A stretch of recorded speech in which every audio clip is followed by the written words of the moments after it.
All right. Hello, everybody. Happy Wednesday. Welcome to the Abomination Goddess podcast. We're happy to have you with us. Yay. Today, I have with me Casie Halseth. She is the author of Abomination Born. It is a fictional portrayal of her real life experiences on the mystical realms. Her action-packed book is full of lessons and insights and calls for other abomination-born folks across the world to start connecting, which is something that we do on our podcast each Wednesday. She is an award-winning public speaker, and I think that you'll find by watching this podcast and reading her books that she just effortlessly draws her audience into her world, both in her books and on her stage.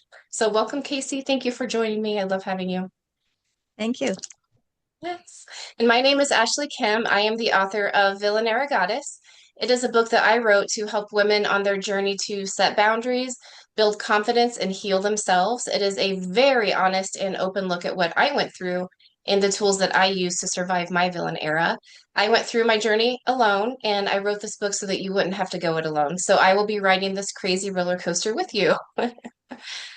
Yay. And now for our special guest, we have Debra Burris. She is the author Mhm. of Weather Magic. It is a nonfiction book that shows you how to harness powerful energy from weather. In this book, you will learn more about the connection between science and sorcery, helping you take simple steps to cast more powerful magic in rain or shine. And Casie is holding up the book for those who are watching. I don't have my copy beside me. Deborah is a witch, farmer, physicist, and master naturalist. She has a PhD in physics and teaches meteorology, astronomy, and physical sciences at the University of Central Arkansas. She has volunteered as a storm spotter. She has worked with the National Severe Storms Labs and presents regularly at Mystic South. She's amazing. Welcome, Deborah. We are so Thank you. happy to have you with us. I'm so tickled Yay. to be here. Thank you for the invitation. Yes, we're Oh, so our excited. pleasure. Yes, Casie and I have been talking about this for a while. We are so excited. Yes. Oh, yay. I'm so Yeah. glad. I'm so glad. So I'm happy to Yes. be here. Yay. Thank you. Awesome. Okay. So we always kick the show off with show and tell. And so I am going to go ahead and share my screen for those who are watching along with the podcast, and we will jump into it. So just one second here. Awesome. Okay. Can you guys see my screen okay? Okay. Yes. Yeah. Okay. Casie, do you want to go first or do you want me to go first? I'll go first. Okay. Let me Let's scroll see down. where. Let's go Okay. to that card, the gathering card. Yeah. So this is the card that came up for me today, gathering your tribe card. I just thought it was so perfect. Yes. And I let's see. love it. Spend time with friends and family members who see the best in you. Don't spend time with dream stompers.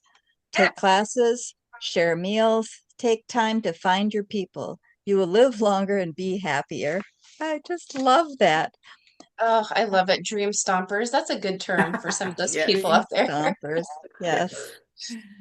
Oh, I love that. Okay. And then this is Yeah, from is Denise uh Lynn. Yeah. yep.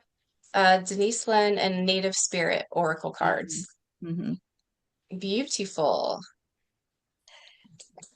And then the other one, the circle one. Yeah, that one. Yes. Isn't that fun? I Yeah. just got it. It's a board, and I like to do readings, and I thought, well, I wonder if I add this, to my own reading for myself, how will it enhance things? And so I tried it out, and it's like, oh my God, where's it been all my life? Where did you get this? Amazon, of course. Oh my goodness. Yeah, this is amazing. Yeah, I I really, need one of really these. enjoyed it. So I threw the stones on it. I threw the my charms on it. I've got my cards, going around in a circle on it. It was like perfect. Yeah, it was like everything you needed. Yes. Yes. That is so cool and beautiful too. I love Mhm. the moth or butterfly that's in there. Yeah. I'm not sure which, but yeah, it's beautiful. Yeah. Oh, and is this your skirt today? That This, is my sleeping shawl. I sleep with shawls. We were raised to be aware of the importance of the veil, of the shawls. And so I never sleep without a shawl. Oh, wow. Okay. Well, it is gorgeous. It's so pretty. I like that red. Yeah, it's a Awesome. beautiful Okay. red. That's a It It good is is, yeah. beautiful. red. It was caught my Yes. eye. Yeah. Let's see. Do we have anything else for you? No, that was me. I kept it short. Yeah, I'm I did too. Which, excited to yeah, find out what Deborah has. I So go know. ahead. I know. Yeah. Okay, I just have two things. I wanted to show off the keeper of the house. So this is a bunny that has been passed down. My mom gave it to me and my grandma gave it to her, and I don't know where it came from, but I do remember seeing this at my grandma's house when I was just a little girl. And so now the bunny is mine, and so she sits at the front of the house and kind of just keeps watch on everything. And I've warded her into the rest of the house so that she really is my eyes and my ears. And yeah, I just love her so much. So I had to show my That is bunny. That's so wonderful. I nice. love Yeah. that. Yeah, thank you. Yeah. She does have a name, but I don't tell anyone the name just because I don't know like if that's a thing or not. So I just have kept that to myself. And Mhm. then I wanted to show this is just a regular piece of crystal quartz, but Casey will be so proud of me. I have been trying to connect more with stones, and I appreciate them. I love them. I use them all the time, but I've never had them speak to me, if that or like in a way where I'm like, oh, hey, that stone just spoke to me. But this one did. I picked it up last night and it told me that I was acting like a little bitch and I needed to, instead of being in a bad mood, tap into higher frequencies because it's a waste of time to walk around moping and wanting people to notice that I'm moping. So I was Oh, like, I okay. love that. Yes. But yeah, it was the first time I was like, oh, thank you so much for talking to me. I know. I have stones. They say everything. They say everything. And the other thing that was really cool since I've never had that before is it literally came at me in like words, colors, symbols, everything at the same time. And I wouldn't have known that, just talking about that. So to experience it, I was like, oh my gosh, I cannot wait to tell you. Yeah, this is my stone. That's So awesome. proud of you. Yay. Thank you. I love a good piece of quartz. Yeah, Yes. yeah, yeah, exactly. And Yes. it's not like this super fancy stone. It's just, the crystal quartz I got in Wisconsin a few weeks ago. Yeah. Okay, that's what I had. Deborah, what do we want to get into first? Well, I did not keep it short. No, Oh, we kept yeah. ours short for you. Yes, well, yes. let's see. I guess let's start with, I guess we can start with the, I don't know why I'm gesturing because you can't see that. On the second row, the second and third picture, the Guardian of the Night, and then the Bear card. This is Okay. what I've been doing my daily pulls with. I Ooh. have a couple of friends that we've met together for, gosh, probably 3 or 4 or 5 years. We do the Omen Days. So if you're not familiar with what the Omen Days are, um, historically, it's what we would call the 12 days of Christmas, or the difference between old Christmas and new Christmas. So it's from December 26th to January 6th. They're called the Omen Days. And in a lot of faith traditions, though the weather during those times of year predicts it's 12 days, so the weather for each day corresponds to a month for the upcoming year. And so that was one reason they were called the Omen Days. Other people did some kind of prognostication of how the year was going to be. So I think maybe in 2012 or 2013, there was a journal article that came out by Caitlin Matthews about the Omen Days, about where you can do divination during each one of those days and keep a journal and kind of look at what happens during those days and then use that to kind of map or compare to what goes on each month.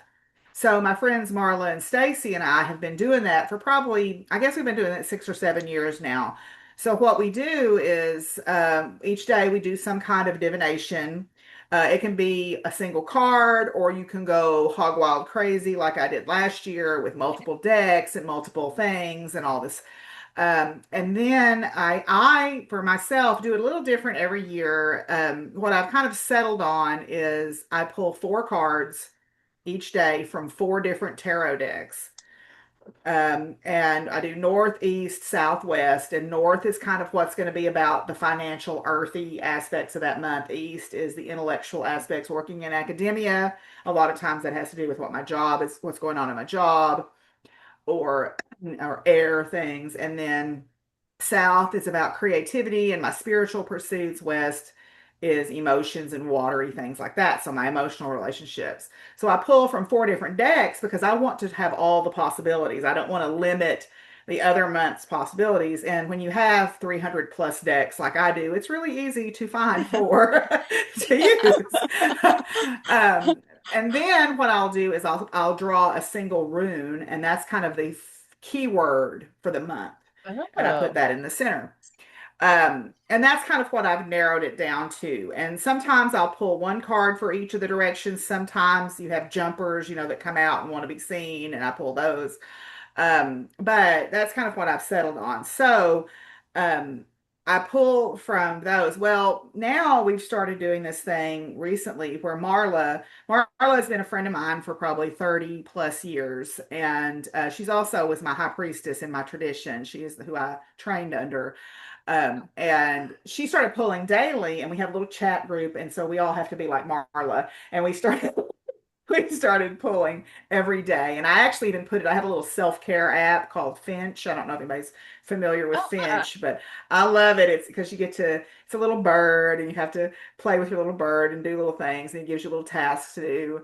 And I started putting my daily draw on there so I would remember to do it, because one of the things that will often happen is I'll have the best intentions in the world, and then the day will get away from me and I'll forget. So so far, I have been very successful, and I've kept it up for a week. So, it's like 3 weeks to build a habit. So we'll see if I make it 3 weeks. But this is one of my favorite decks. And so this is a deck by MJ Cullinan, and I hope I'm saying that correctly. They also have done the Crow Tarot and several other ones, but I actually backed the crowdfunding project for this one. So this is the crowdfunding version. This is now a commercially available deck, but it doesn't, the wow. box is not like this. Mhm. The artwork in this deck, beautiful. It's just gorgeous. Yes. So the next card is the card I pulled today, which is the Nine of Pentacles. And what I like about this card is it incorporates bear symbolism, which has been really big in my world lately. And then also it's very nature based, which suits me. And it's very nighttime things, which I like also. So this card talks about you've worked hard, you've put in your time, you've paid your dues, and it is okay to allow yourself to rest, like the bear is resting. In the traditional tarot, it's the woman in the garden with the falcon on her arm, looking at all the fruits of her labor. And I kind of feel like I'm in that season of my life where I've put in this effort. But one of the things that the companion book says, and that was the other nice thing about backing the crowdfunding, is you got this really nice book. And this is really important to me, and it stuck out to me. When you accept the bear's help, you will gain confidence during times of darkness or uncertainty. And I definitely feel in the world as a whole, we're there, but also I've been having there is a certain aspect of my life that I feel very unsure about how to move forward in. And I put something into motion yesterday to try to make a positive change to that effect. And then I pulled this card today. And then what I didn't put in there was the two cards that I pulled before it, which speak to the build up to this particular situation. And then this was the outcome. And I'm like, okay, good. All right. Thank you, universe. Yeah. Ah. Hmm. Don't you Hmm. love it when the stuff you believe in actually works? Yeah, Yes. yes, Yes. yes. So, but this is a very beautiful deck, and if you ever have a chance to get it, I really, not sponsored, but I really do recommend it. Yeah. So that I'll was have my to check it draw out. for today. So, and I like it Yeah. because the bear is kind of a golden bear, and Oh, my partner and I have this golden bear kind of theme going on in our relationship that we've had for a while. So, but oh, anyway, so that wow. is that is the Guardians of the Night deck. If anybody wants to get it, I really recommend it. It's a beautiful deck. So, Yes, it looks gorgeous. okay, Looks let's see. gorgeous. So, I guess we'll talk about the other deck, which is in the next two after that, the La Panthère business card, and This then one? yeah, that deck. Okay, then that's sideways. So I'm sorry about that. Oh, I'm Um, sorry. That's on me too. I no, should have fixed that's that. my fault. This is a deck called the Roses, Dust, and Ashes Oracle deck by Stacy Williams Ing. and she's from Memphis. And so she lives only about 2 hours away from me. And she is a tarot deck creator and a beautiful artist. And she has done, I don't know if you're familiar with the Southern Gothic Oracle and the Southern Botanical Oracle. And she just had a crowdfunding project to do a trio of decks about the sort of the omens and prognostication devices of the South. And Oh, being a wow. lifelong Southerner, as you can't tell from my drawl, that was very interesting to me. So I had backed that crowdfunding project. Well, I got to meet her when we were in Atlanta a couple of 3 weeks ago, and I got this deck from her directly. So this is about cemetery symbolism or graveyard symbolism. I love And cemeteries. I have always been fascinated by that. In fact, my partner of many years was from years ago was from Scotland, not my current partner, but one from several years ago. And we would go visit his family, and we would go to Aberdeen, and he actually lived north of Aberdeen in Scotland. And his father noticed I was super interested in this stuff. And he would say, "You seem to have an unnatural fascinations with locations of the interment of the deceased." I'm like, "Well, I'm like, yes, I like graveyards. I'm sorry." But there, because over there, these are graveyards with stones from 400 BCE and Mhm. 700 Yeah. BCE. So of course I'm fascinated by this. And often they are built around Bronze Age stone circles. So there will be a cemetery that has grown up around a stone circle. So of course I'm interested in that. But she had this deck, and it's got a lot of different, especially Southern symbolism in the cemeteries. So I just got this one. I haven't worked with it at all, but it really the symbolism really spoke to me because it's just something I've always been interested in. So Okay. the other picture is one of her business card. If you guys want to check her out, her business name is called La Panthère. And she's, like I said, she's out of Memphis. She has beautiful artwork. Follow her Instagram, or go check out Southern Gothic Oracle because there's a lot. I really love her because she really leaned into not just Appalachia, which is, what often people think of when they think of things like this, but also the lore of the Ozarks and the Ouachitas, which is more my stomping grounds. Wow. So there's a lot of really beautiful artwork in there. So you should check those out as well. So go check out her stuff. And she's a sweet, Yeah. wonderful human too. So I like supporting sweet, wonderful humans. So Yes. I okay, love let's that. see. I guess so we'll go. I met her at Mystic South. So if you go to the picture of me and Joel in the blue hats there on that first one, and then the Uh-huh. two before that, the classroom space, and then the books. So we Okay. recently went to Mystic South. This is my partner and I, Joel Green, and we were recently at Mystic South, which is a workshop, or it's a, I don't know exactly how to describe it exactly, other than it is a pagan conference. Okay, so it is like if you've ever been to Paganicon or I'm trying to think of Sacred Space Between the Worlds or any of those bigger conferences. This is a conference-based event where I was actually the very first speaker at the very first Mystic South in 2017 because Oh, nice. Marla, my HP and my very good friend, is the workshop coordinator. And she said, "I'm putting you at Friday morning at 8 o'clock because number one, you're a farm girl. I know you'll get up and be there Look on it up. time. And you're an interesting enough teacher that you will pack the room." And um, so yes, so I have been to every single Mystic South. It is a wonderful conference. It's always held in Atlanta in July. It's usually at the same hotel every year. Now, it is different than a lot of the metaphysical fairs you go to because this is conference focused. So there were 125 workshops in 3 days. There were Oh, wow. rituals, there were drum circles, there were meditations, there were witches' balls, and all kinds of alternate programming going on in different suites put on by different organizations.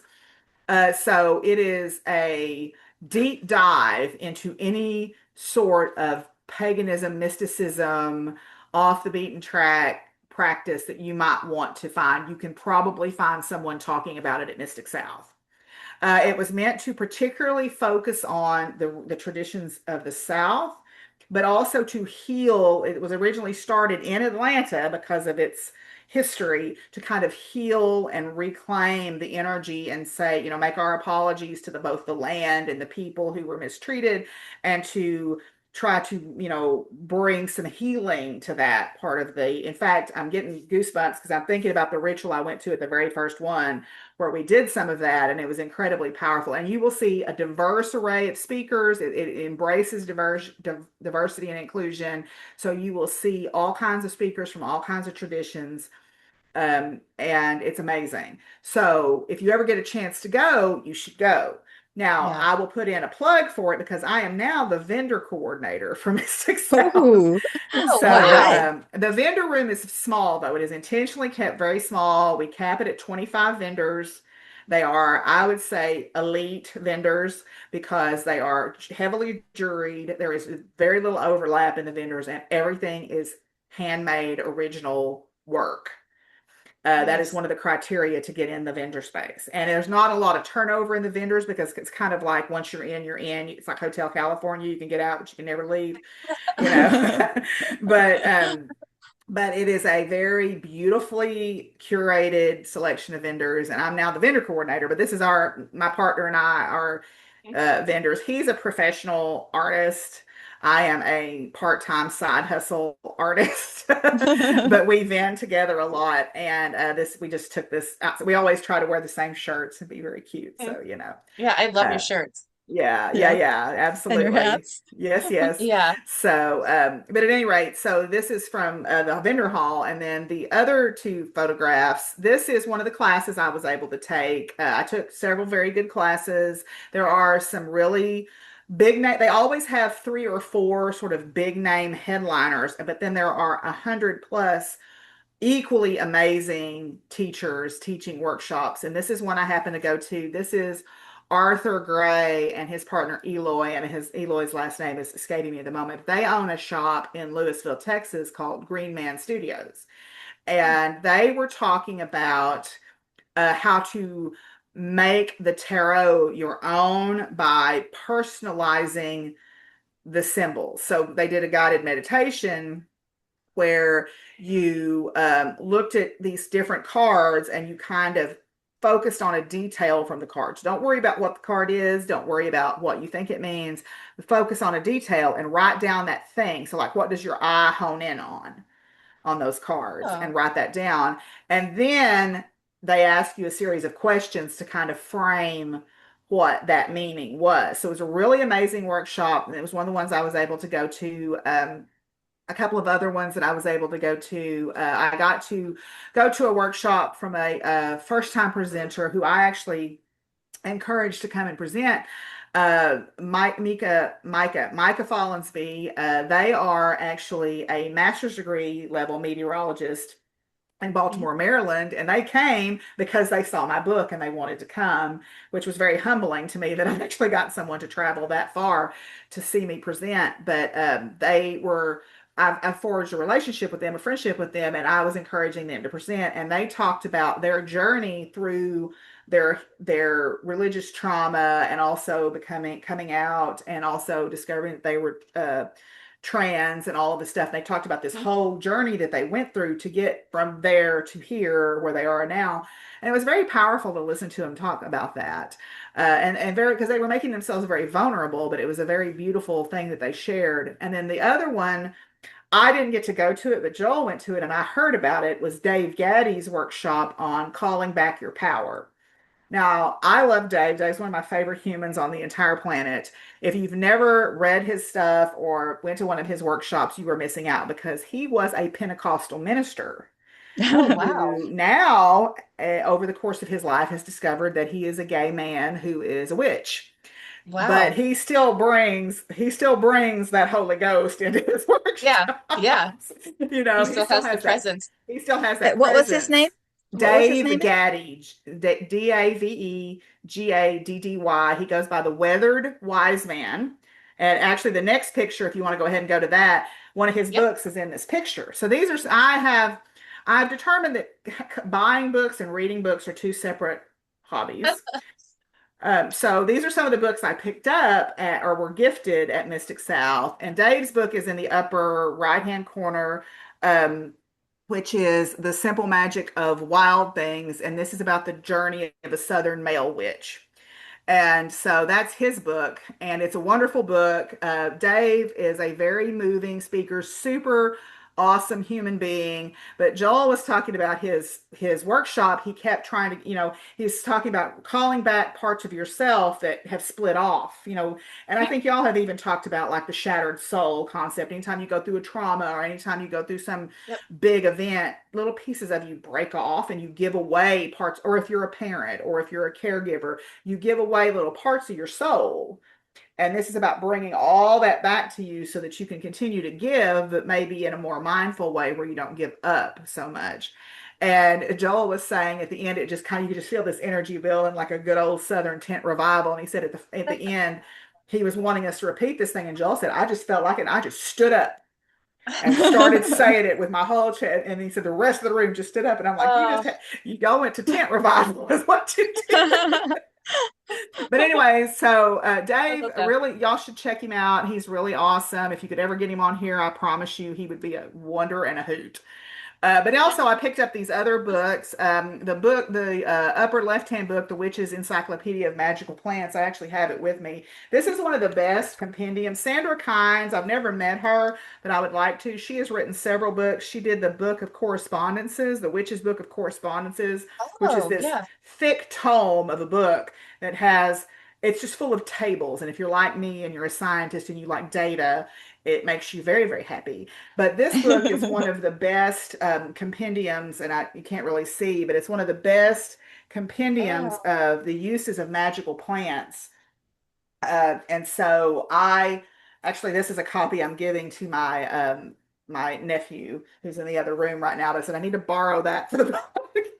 So but anyway, I really recommend getting it. It's available through Llewellyn, but she's done this one. She's done one on bird magic, which I have, which is a really good, interesting book too. But anything by Sandra Kynes is worth picking up, in my opinion. Okay. Good to Then, know. Yeah. yeah, and then the bottom rows, the far right hand, Katura Mazo, who is a friend of mine on Facebook, gave me this book, and it's about inner work and about, there's and we've been talking about this a lot, and this is one of the things that I find myself turning toward more solar magic in my dotage in my old age. I know I'm not old, but I seem to have had this arc where I've done some inner work, but now I feel like you know self healing and self inner work is only as good as the end of your nose if you're not willing to go out into the world and try to affect change in the bigger world.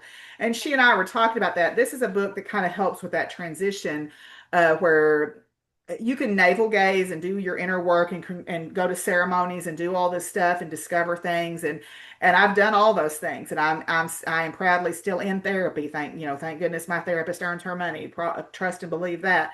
And you can do all of that, but to me now in the season of life that I'm in, I want to put my witchcraft and my magic out into the world and try to make the world better and support my community and do all of that. So I think that's the shift I'm seeing in myself from doing a lot of internal intuitive lunar work and shifting more toward solar work. And I have a feeling it has a lot to do with being witnessing the total eclipse last year. I think that was the shift Oh, for yes. myself.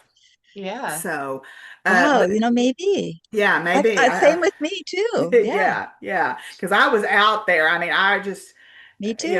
I was just, and I've seen a 95% totality. I've never seen a total. And I was out there. Some friends had come up to photograph it. Scott and Stephanie of Painted Cave Studio, which, Casie, I believe you've probably met them at one of the Enchanteds. They're the ones that do the photography and the really beautiful sort of cave Yes, art type stuff. yes. They were at my house photographing the eclipse in my horse pasture, and I was laid out in my horse pasture off to myself with all my things and all the stuff. And all I could do when the eclipse started was just sob, just Oh, tears of joy running Yes. down my face, just the whole time, just going, and as soon as it was over, Joel called me going, oh my God, oh my God, oh my God, did you see that? And I'm like, yes, it was amazing.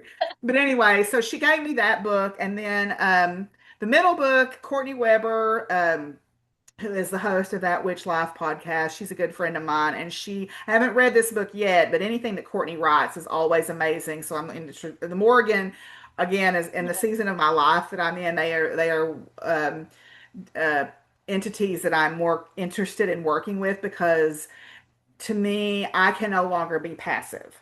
about what's going on in the world and the way that the things are happening. I have to be an active voice, both for my students at my university job, but also for my community and for myself, and for my partner and his children and all my family. And I have to speak up, So the Morgan give me the bravery and the courage to do that.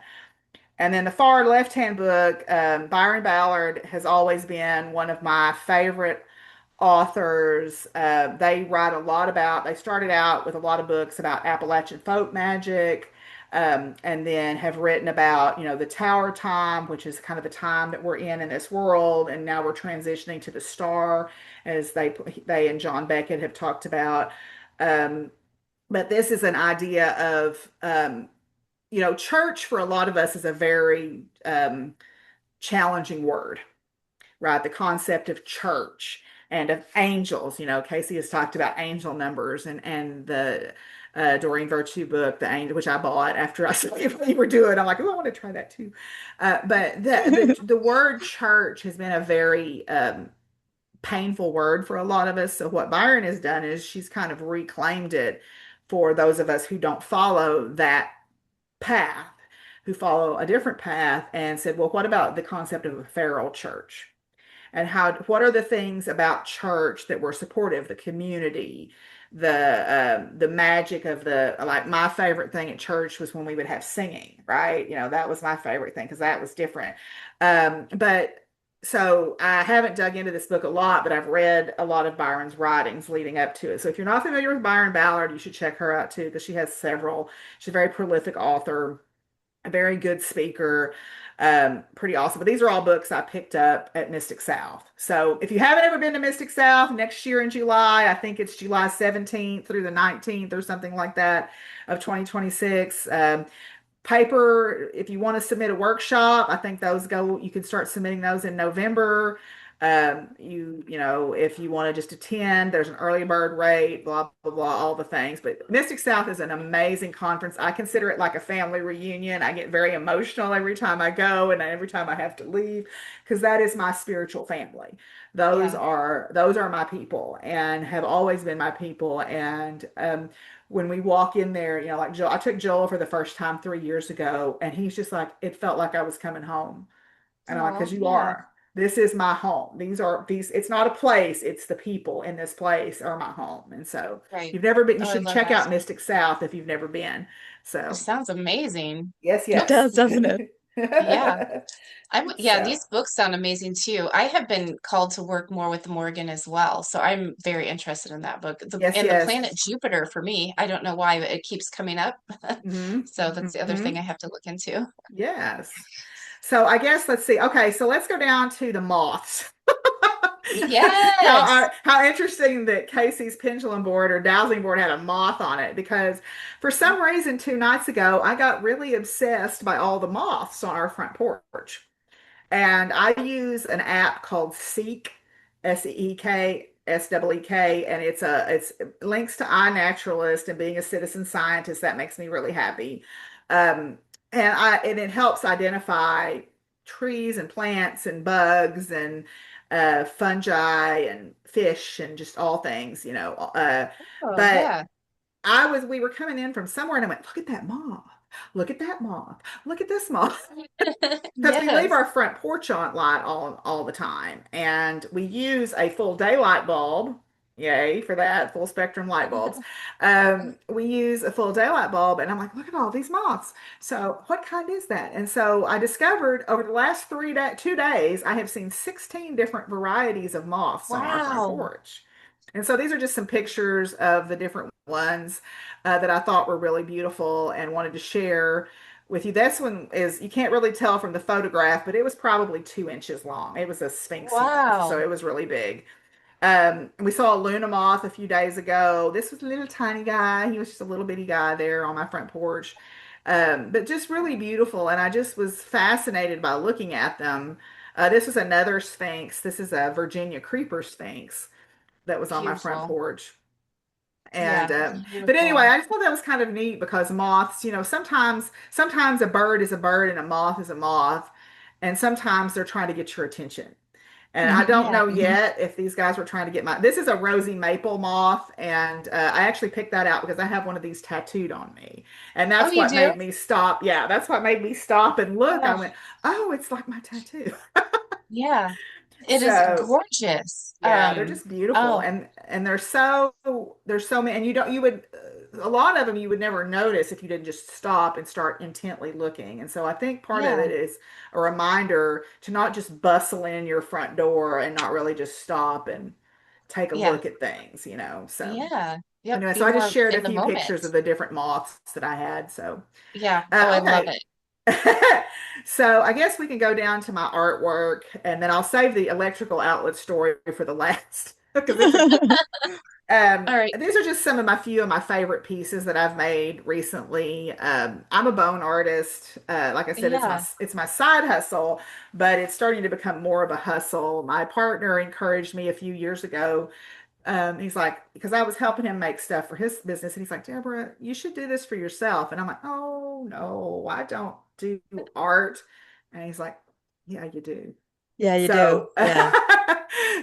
thanks to him, I started exploring doing bone art. So, I just shared with you, this is my very grungy, actually, this is our kitchen table that he just refinished. So if you look at the picture with the books and then look at this picture, he just sanded down our kitchen table, which is over 100 years old.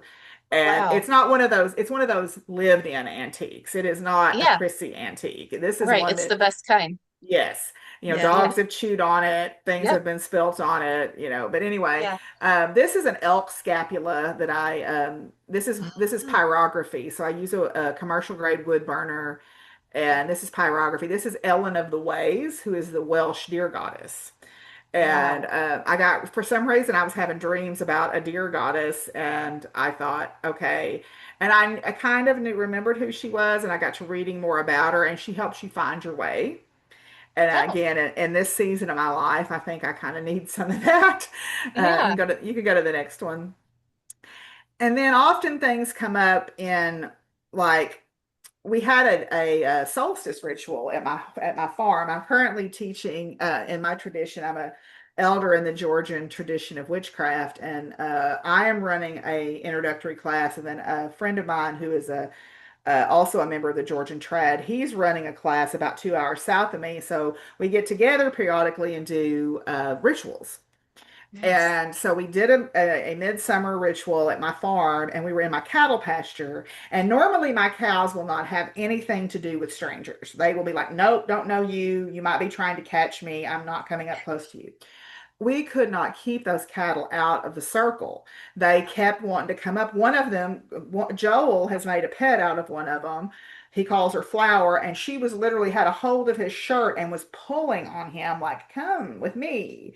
And I'm Wow. like, wow, we've got some serious Hathor energy going on here in Yeah. this circle. And I was reading about Hathor, who is a solar goddess, again, solar energy, and she carries a sistrum. And so a sistrum is one of the bells with the where they're strung in between like two prongs. You'll often see that in Egyptian goddesses or gods. They'll carry a yes. sistrum. So I decided I want to make sistrums. So I did. That's so Wow. these That's are some awesome. deer antler sistrums that I made, and apparently the world needed them because they flew off the table at Mystic South. I put them out at 8 o'clock on Friday, and by the time I got back from my class at 10 o'clock, they were gone. Oh, And I'm wow. like, Yep. They okay, were needed. I guess this is what the world needed right now. Yep. So, Oh, um, wow. Okay. but and then this is a piece Joel and I worked on together. This is a piece of Arkansas. No, this is actually a piece of witch hazel wood that's a deadfall wood that we found, and then a red-eared slider shell that we Mhm. found, and then he and I worked on this piece together. So it's actually a rattle. It has deer toes inside of it, and so when you Oh, shake it, it rattles. And this piece is was a super powerful, beautiful piece, and somebody very dear to my heart ended up with it. So it makes me really happy. It makes me really happy when people that I know and care about buy my stuff, because then I was like, yeah. okay, I know where it's at, and that makes me so Yeah. Yeah. happy. It went to a Um, good home. yes, yes. So I love okay, it. let's see. That, yeah, that painting's amazing. Thanks. And then this is again another Egyptian goddess. My introductory pantheon when I was a little kid where the Greek, you read Greek mythology when you're a kid, but I also read about Egyptian mythology. And this goddess spoke to me because her name is Seshat, and she is the timekeeper or the record keeper. And I didn't get a good picture of the whole piece, but on the side, her staff has notches cut in it, and she is the one who counts with her stylus there how long the pharaoh is going to be, is going to rule for. So in a way, Oh. she's kind of like the fates in that way. Hmm. But she has a palm on her crown, and then she's wearing a leopard print dress because who doesn't love a leopard print dress? But at any rate, this is actually a horse bone. This was one of my mares named Angel. She was about 30 years old when she died, and this is one of her bones. I still have Oh. this piece because it hasn't found its person yet, and I am kind of particular about where some of my pieces go, and this piece will go to the right person at the right time. So, Yeah. but anyway, so this is Seyshot. So again, that's Oh, wow. pyrography that I did on that bone. So And This it's is a just seven so. pointed star at the top. yeah, Oh, yeah, yeah. sorry. Yeah, and that's a palm frond, but it looks like a fairy star. So yeah, Hmm. yeah, Hmm. I like that. So okay, and then the next one, these are pieces that Joel and I worked on together. These are just different bones, small animal Mhm. bones.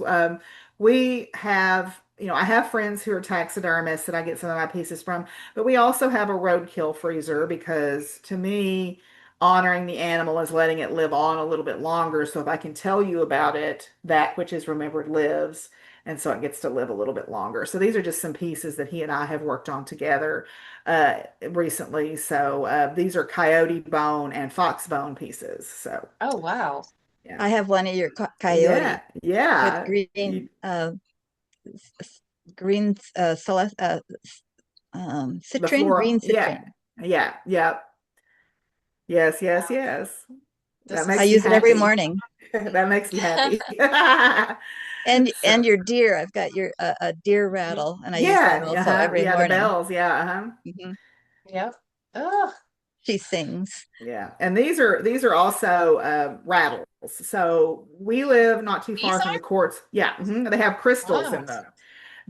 We live not too far from where you can mine Arkansas clear quartz. So we Wow. live about 2 hours north of the crystal vein, and we go periodically and mine crystals. And one of the things that I thought would be really powerful is to have, because clear quartz is a master healer and it's an amplifier. So, Hmm. like you were talking about yours, everybody thinks of clear quartz as, oh, this very humble stone. It is probably the most powerful, one of the most powerful crystals that I've ever worked with is clear quartz because it amplifies everything. Hmm. So these are all small fur bearers. There's a swift fox, which is our smallest canid, a raccoon, a bobcat, and then a red fox here. And they all have crystals in the brain cavity, so they're Hmm. rattles. So Oh, yeah. so That is cool. awesome. And then they're decoupaged with wildflowers and Yeah. I metal can't leaves. quit So looking at these. These are so cool. thanks. Yeah, they are. So that's just, Oh yeah. my goodness. Oh, this And one then, too. Oh my yeah, and that's a gosh. beaver skull. Now, this one is cool because I've actually painted that with ground up gemstones. What? So the black and Oh. then you can kind of see this glittery haze over it. That's not glitter, that's rainbow moonstone. Oh, wow. So I buy Wow. the gemstone powders from Kylie of A Twisted Phoenix, who you often see at Enchanted. She's been at Enchanted several times. Yes, uh-huh. And she sells gemstone powders. And Christine, who does the resin work, and her resin company is escaping me at this moment. I'll think of it in a minute, but she does beautiful resin work and she also fosters kitties and often has a litter of Oh. kittens with her at Enchanted. She said, "Oh yeah, I've painted these with these really beautiful, oh, Elemental Fusion. Elemental Fusion is her company's name." So she painted these pictures of Sekhmet, who again an Egyptian goddess with these gemstone paints. I'm like, "Where did you get those?" And she said, "Oh, Hmm. Kylie has them." So of course I went and bought one of everything and decided to paint this with rainbow moonstone.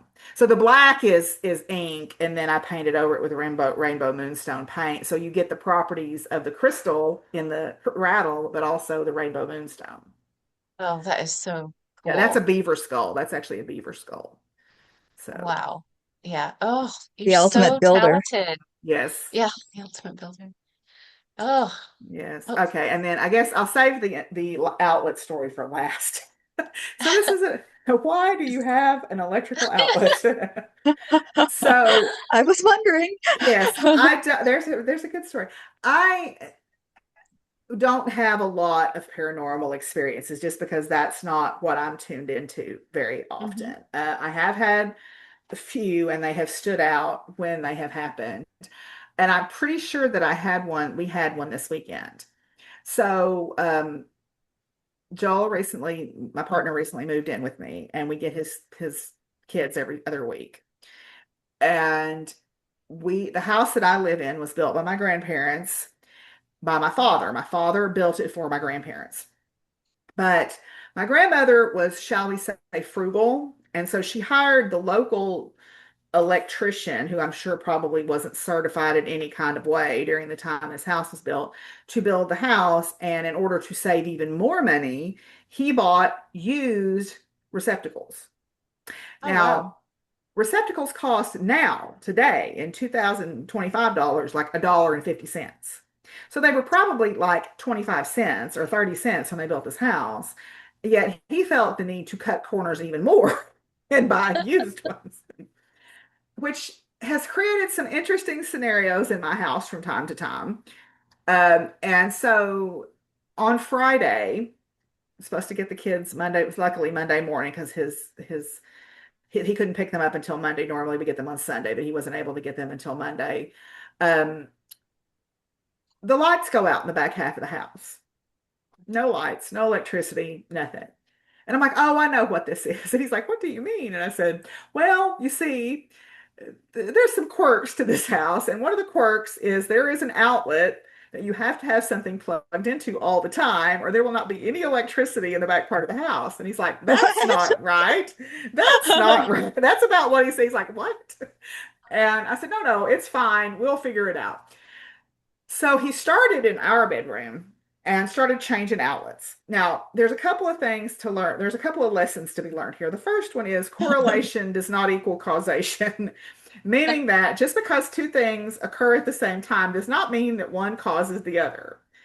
So we go outside, and there is one breaker on the breaker box, and the breaker box is as redneck and ratchet as you can imagine it is, because my dad, that's the way he did things. Well, there's one breaker that's different than the rest of them. And so we conclude that this must be the breaker for this circuit. So we very dutifully turn it off and go about our way. So he gets to the first outlet. Okay, it's loose, it's broken, it's cracked. Let's change it. That's got to be it. Turn the breaker on, nothing happens. Go to the next outlet in our room. That's the one that I said, oh, sometimes you got to wiggle the plug on this one to make this one stay on. He's like, that's not right. I said, well, let's change that one. Maybe that's it. So we changed that one. And yes, it was broken and it wiggled and we fixed it. Yay. That's not it.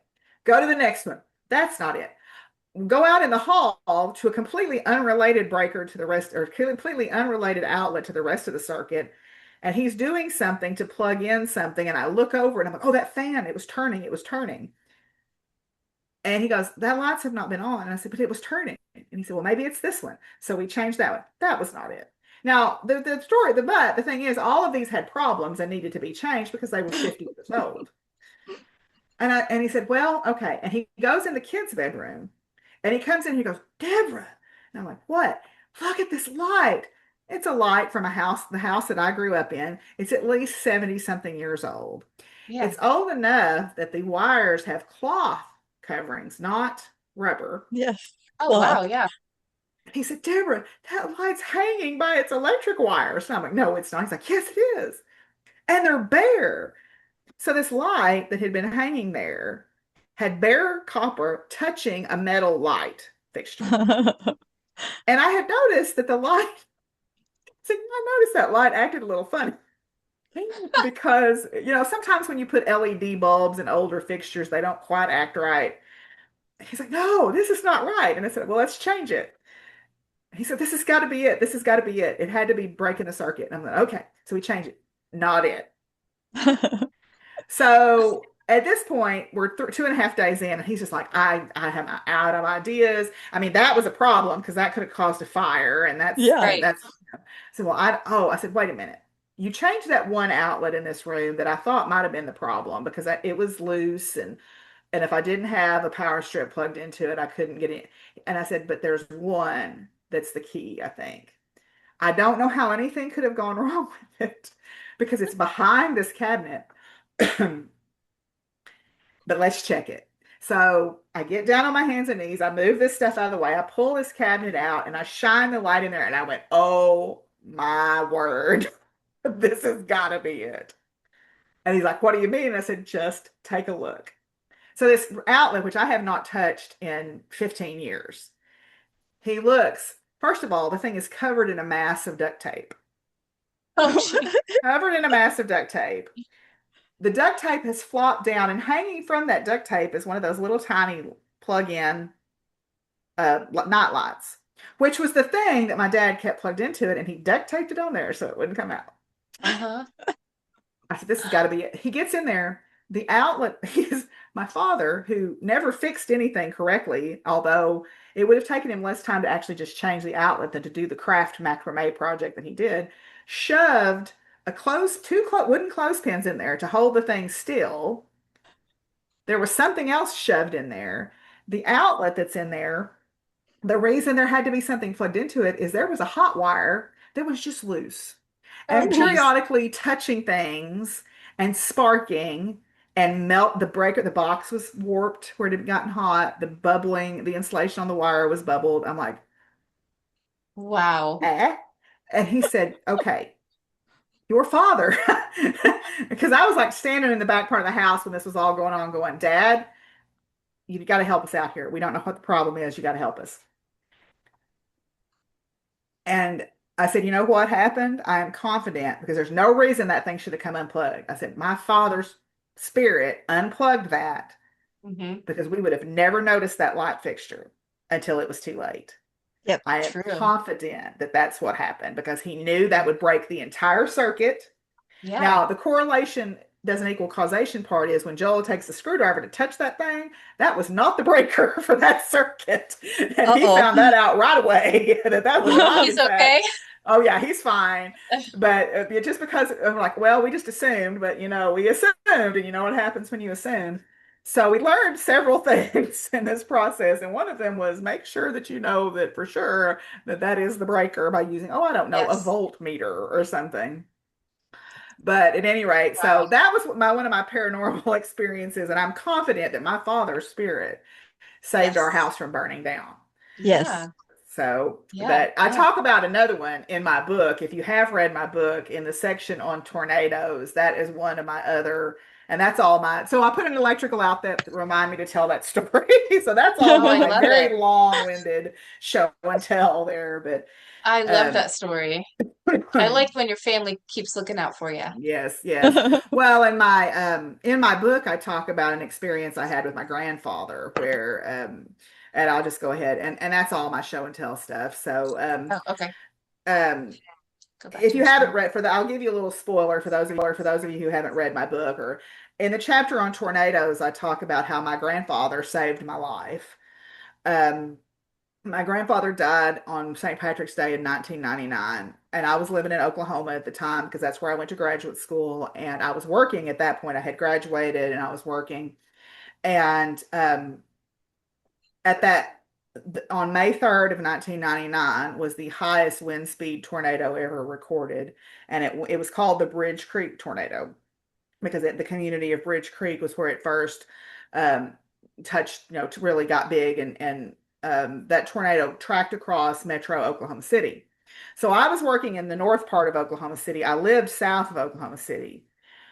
I was at work. I was teaching a night class. I was at work. My phone starts ringing in my office, which is in the basement with no windows. Students start going, "Are we having class tonight?" And I'm like, "Yes." Why Why would we? not?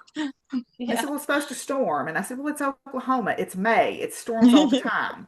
About the fourth or fifth call I get, I'm like, okay, I need to go see what's going on. So I go Yeah. upstairs and everyone's clustered around this TV and they're filming the video. Of course, in Oklahoma, the storm spotters are like the elite level storm spotters. There's a million people out there chasing this storm. This massive tornado is headed toward Oklahoma City. And I'm like, oh my gosh, I've got to go. My first thought is, I've got to get out of here. I've got to get home. And the tornado's headed toward Oklahoma City. I gather up my stuff and I'm walking out to the parking lot to go.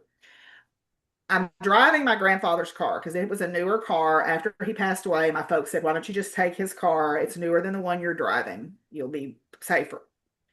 I'm walking out and I hear my grandfather's voice as clear as you and I are talking go, and he called me a nickname that only he ever called me.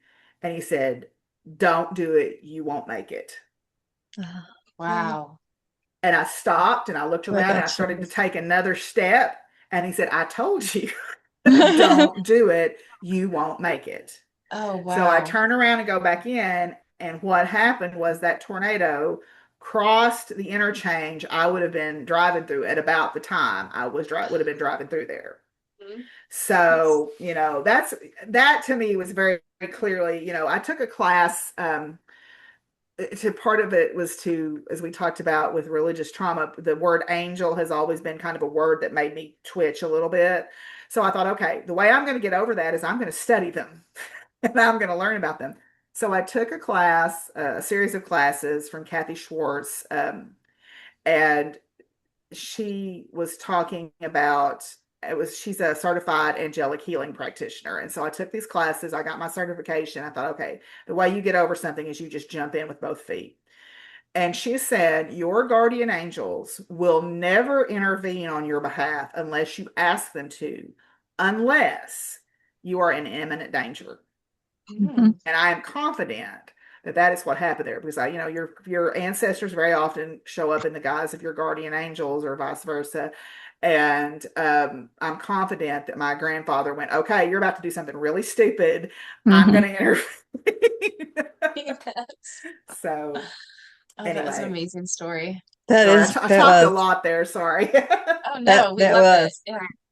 No, They that was have to, amazing. they have to go through so much to be able to come down to our low, low vibration. Mhm. It's very hard for them to do that. So for him to have come through like that, um, that took a Yes. lot of brownie points.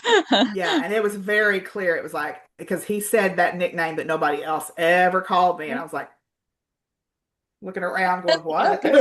Yeah. Yep. So And I like how I wasn't going to take no for an answer either. no, he was very clear. Like, you're not doing this, Yes. not I today. love that. I love that. Oh, yeah, goosebumps. They're Um, such a pleasure to have, they Deborah. are. Oh, Thanks. I wish our podcast was 3 hours long so we could keep talking. This Yeah. has been Well, I'll just have to so come fun. back. Yes. Yes. I would love to have you back sometime just to speak on your journey on just religious trauma and moving past that. Because for me anyway, that's something that I'm still dealing with. Well, you And always even to the will. point, yeah. You And always will. just hearing about like going to events with drum circles and things like that, I'm hesitant. Like Hmm. anything that's group related that might feel like a religion, I'm just like, Hmm. whoop, I'm out. But I know Right. there are so many people I can connect with and like, connect with on a very different level, even if I wasn't scared of it. So I would love to have you back sometime just to Yeah. dig into that because I'm so interested in it. And it sounds like I mean, if you're a jump in both feet first kind of a person, to learn and get over things, like I just find that fascinating because I'm more of like I'm going to hide behind the bushes and see how it goes for everyone else kind of a person Well, and before I I, do that sometimes. I'm not gonna lie. But usually I'm like, okay, I'm just gonna rip the Band-Aid off and get over this, yeah. because and I get that. I would say, and this is gonna sound counterintuitive, bigger events are actually easier for that because you have some degree of anonymity Oh, yeah. and you can choose how you interact with that event, right? You can Right. choose to sit in the back of the room or stand at the back or go by. So there is and at something like Mystic, people come and go, or even like Enchanted, the events that I help put on here in Arkansas. I'm one of the ambassadors now. That's what we're called for Enchanted. There it's much more informal, and so you feel less like you're in an organized thing than Right. just a bunch of people hanging out and visiting, kind of like we're Yeah. doing. Yeah. um so that was not ever it may have been more of an issue for me than I realize now that you bring it up, but Yeah. for me it's certain words Oh, like okay. prayer, Yeah. angels, sacred. I have bumped on the word sacred because I can hear my grandmother's voice saying it. And she's a lot of where a lot of my religious trauma stems from, is from the way she behaved and the way she Mhm. treated me and my mother. I can just hear her say that word and it just kind of makes me want to twitch a little bit. Mhm. But one of the things that I have been trying to do is reclaim that word, kind of like Byron reclaiming the word church. Mhm. So yeah, I get it. Yeah, I love that. It's interesting because you'll think you have worked past something and then something will happen Mhm. even now, and I'll be like, I don't like that. I don't Mhm. like Mhm. that. Dang Why it, I'm don't so I to be like over that? it. Well, and I Yeah. don't think you ever get over it, but I think what you do is you learn to not let it control you. You learn Yeah. that what it does now is I approach it rather than from a place of fear. I approach it from a place of curiosity. Like, why am I reacting this way? What is it Mhm. about that makes me feel that way? And that takes away its power, because where Mhm. the power comes from is if you fear it, then it dictates how you live your life. And I'm not going to let it do that. Yeah, So if I true. approach it from a place of curiosity, what it does is it opens up a new avenue for me to understand or study or expand my knowledge, because they don't get to do that. Those people don't get to have that control over me. And I resent that, and I'm not going to let them have it. So yeah, but that's Yeah. easier said than done. And it's definitely a process, you Right, know. definitely. Yeah. Oh, yeah, I love that. We would love to have you back on anytime you want to be. This has been Yeah. so much fun. Yes. Thank you again so much. Yes. Yes, and everybody watching or listening, if you're just listening, go and watch it because all of the visuals are amazing. And then, Deborah, what is the best way for people to follow you or get in touch with you? Well, there's a couple of different ways. You can find me on Facebook if you're still on Meta platforms. I know some people are not, but I have an author page. It's Debra Burris, author, teacher, witch, or something like that. You can also follow my art page, which is Stories of the Bones. I post on there where I'm going to be. I have an author page on the llewellyn.com website that has my upcoming appearances. I'm on Instagram and TikTok as Doc Firewoman. And people are like, do you like That's where I see you. firefighting? Yeah, and I'm Yeah. like, no, Firewoman, the song by the Cult. It's an old song. It's from the 80s, 90s. It's fine. You don't have to know what it is. You can find, I think I have a link tree though. If you go to my art page or to my author page, there's a link tree where you can find me Yeah. everywhere. Right now, I guess the next place I'm going to be at in person is on the 16th. August 16th, I'll be at Enchanted University, which is part of the Enchanted Fair series, where we're going to have a day of classes, very intensive classes. And it's $55 to get into all 5 classes, Oh, wow. with all the That's kinds of good. takeaways and the materials and everything. And there's also a vendor market, and that's going to be in Maumelle, Arkansas. So if you go to my pages, you can find out more about that. And then I'm going to be teaching a class on weather charms at the Parlor in Hot Springs, Arkansas, the next weekend, which I believe is August 23rd. I'll be there. So that's Okay. my next two big upcoming events. And then it's Yeah. all Arkansas Ren Fair for the next 6 weeks after Oh, that. wow. So Yeah. Oh, cool. Oh, I love it. Okay, awesome. yeah. Thank you so much. And I will include links to all of that too when I send out the newsletter and in the YouTube notes too. So then I'll make it a little bit easier if people find you. So Yeah. yay. Thank you again so much. We loved having you on Thanks. here. Yeah. Next time I'll let y'all talk too, I promise. Oh, no, no, we loved it. We want you We hear talking. ourselves all the time. We thoroughly enjoy when someone else This, comes on. yeah, this is Well, a great break for everybody. yeah, I'll be glad to come back anytime, and we can actually maybe talk about my book. Yes. So, Awesome. Okay, hang on just one second. I'm going to stop the recording.